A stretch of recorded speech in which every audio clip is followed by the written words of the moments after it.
I feel like I want to start my videos in a new way, but I have no idea how, and I always say, hello, welcome back to my channel, or welcome if you're new, but I feel like I want something creative, but I have no clue what.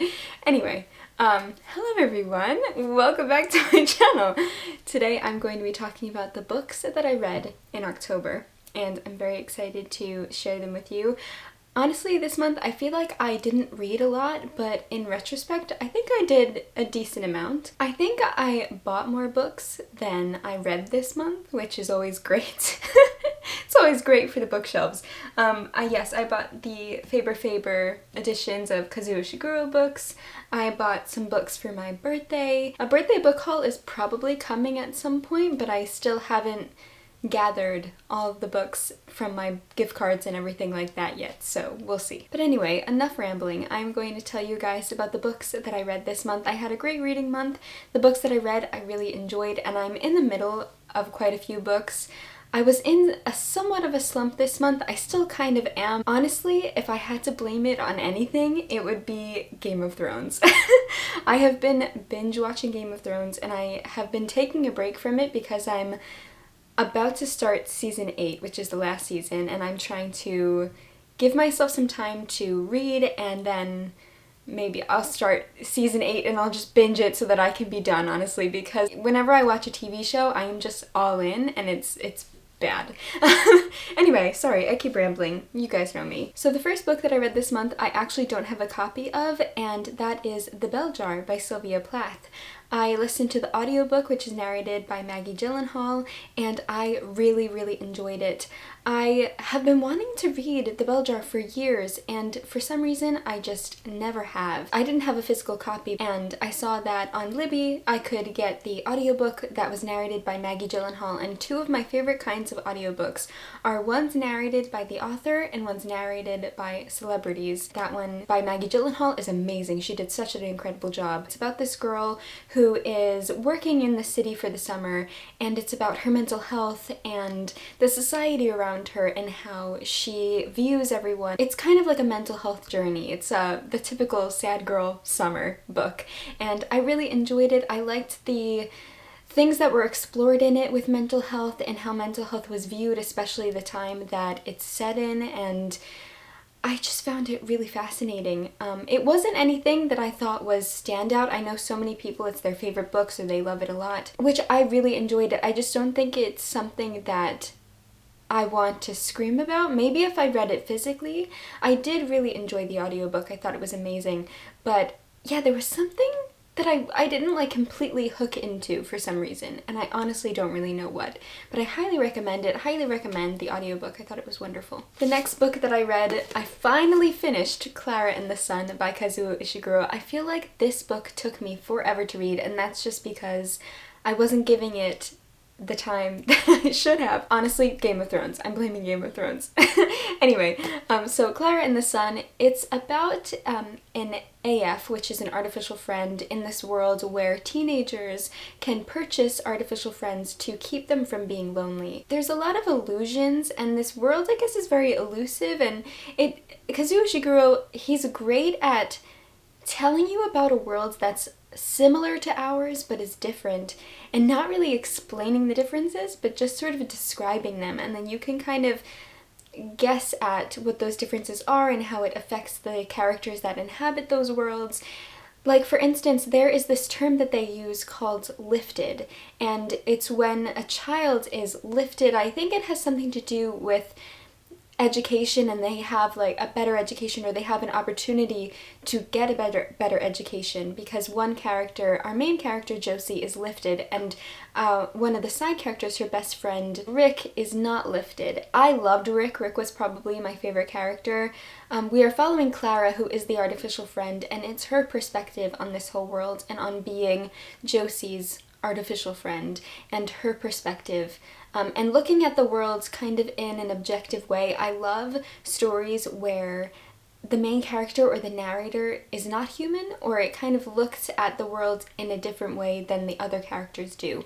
It just gives you a really interesting perspective on humanity and on the human existence, and I really loved it. There's also another part with Josie's mother, who the whole dynamic of the story is just so fascinating, and by the end of it, the ending was so emotional, and you can't help but love Klara and almost give her humanity, even though she's not a human. She has so much humanity in her, and the way that she observes the world is a really big part of the story, and it's just beautiful. Kazuo Ishiguro, I love everything that he does, and yes, so this was not a surprise at all that I loved this, because I love literally everything that he does, which obviously I have his whole collection right here. Then I listened to another audiobook, and that was I'm Glad My Mom Died by Jennette McCurdy. This is the very, very popular memoir by the actress Jennette McCurdy, and I have seen it all over social media. I watched a few of her interviews, and I was really interested in her story,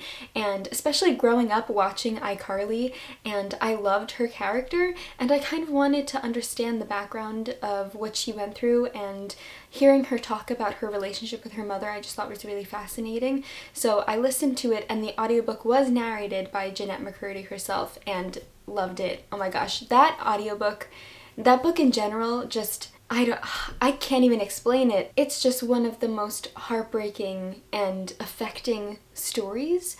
Just what she went through and her relationship with her family, and it was just, I don't even know how to describe it, especially because it's nonfiction and it's, you know, it's her life, and getting that glimpse into her experience, and I guess shedding the way that she shed light on certain topics of mental health and the issues that she faced.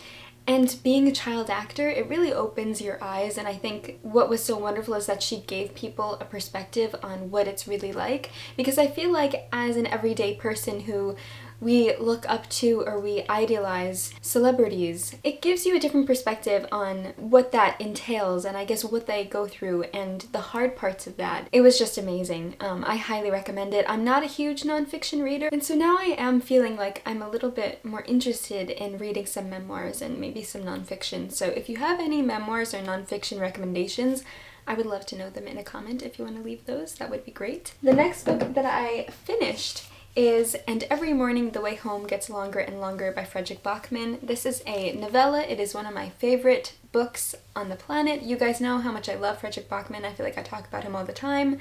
You're gonna see him again as well in this stack. And Every Morning the Way Home Gets Longer and Longer is about this grandfather who is slowly losing his memory, and it's about his relationship with his grandson and his son and his wife. Most of it takes place in the grandfather's head, which is, the way that Fredrik Backman describes it, is a circular square, like with a bench and water, like a square as in like a park, not an actual square. It's a circular square, which makes no sense. Anyway, you can kind of see on the cover, he describes buildings across the water as the archives, and one building is for the pictures of him and his grandson Noah.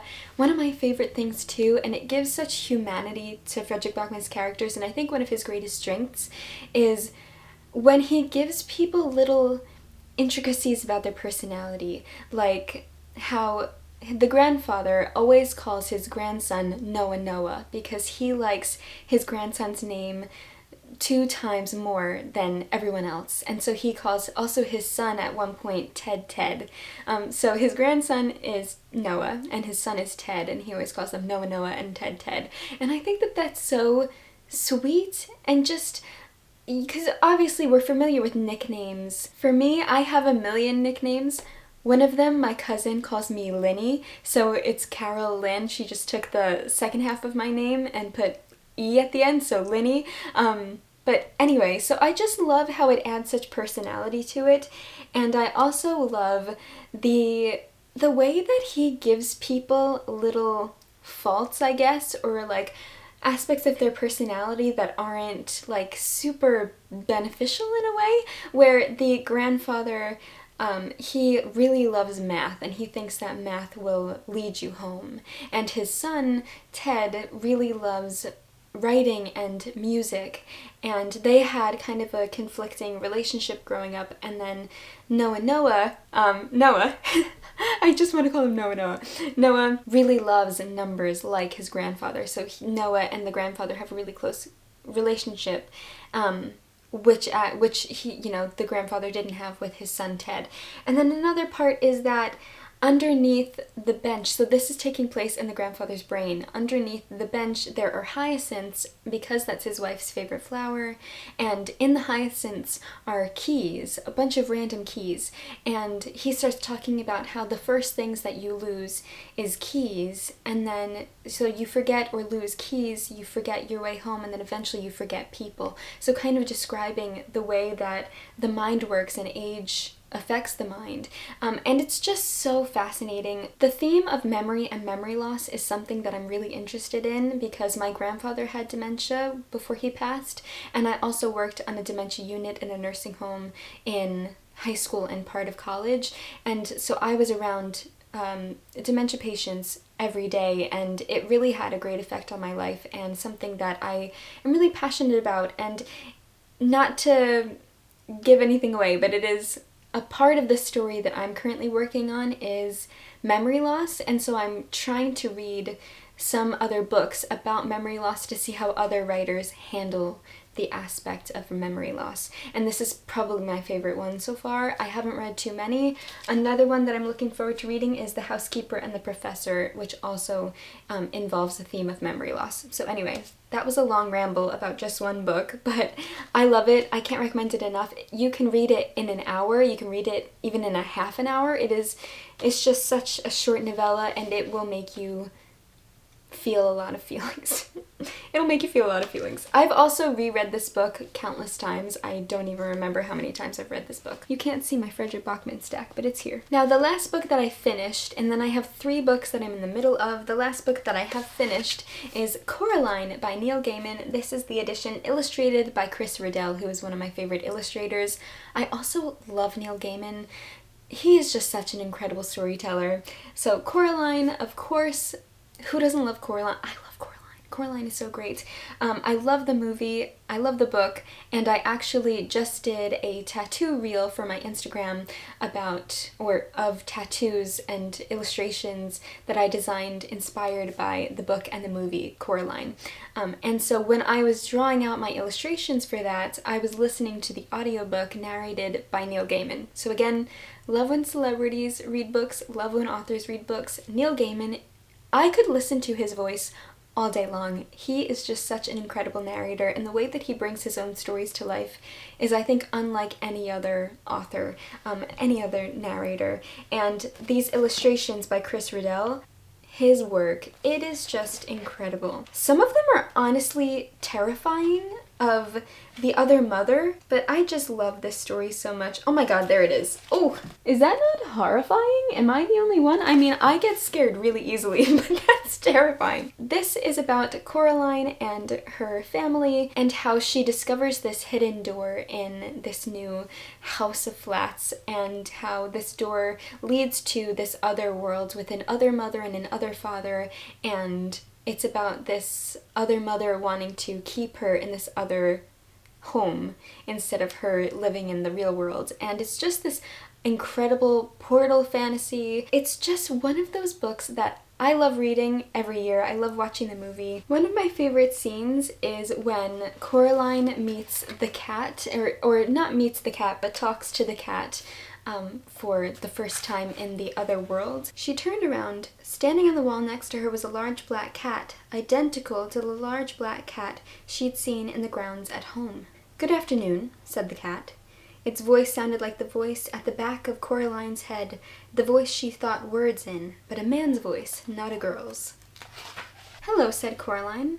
"I saw a cat like you in the garden at home. You must be the other cat." The cat shook its head. "No," it said. "I'm not the other anything. I'm me." It tipped its head on one side. Green eyes glinted. "You people are spread all over the place. Cats, on the other hand, keep ourselves together, if you see what I mean." "I suppose. But if you're the same cat I saw at home, how can you talk?" "Cats don't have shoulders, not like people do," but the cat shrugged in one smooth movement that started at the tip of its tail and ended in a raised movement of its whiskers. "I can talk." "Cats don't talk at home." "No?" said the cat. "No," said Coraline. The The cat leapt smoothly from the wall to the grass near Coraline's feet.